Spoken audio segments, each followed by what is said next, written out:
Hi friends, good morning. Welcome to బొగ్గుల channel. ఈరోజు సోమవారం అమావాస్య. నేను ఇంట్లో ఉన్నాను. ఈరోజు బ్లౌజ్ కట్ చేసుకుంటాను, స్టిచ్చింగ్ కుట్టాలని. ఏ పని చేసినా తప్పు లేదు.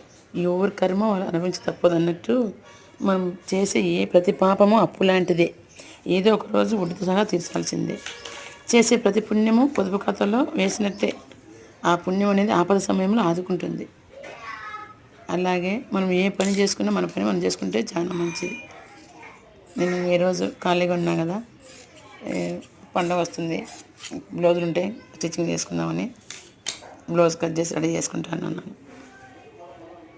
ఓకే ఫ్రెండ్స్, ఇంకా మా ఛానల్ వాళ్ళు చూడని వాళ్ళు ఉంటే చూసి లైక్ చేయండి, సబ్స్క్రైబ్ చేయండి. Okay, bye.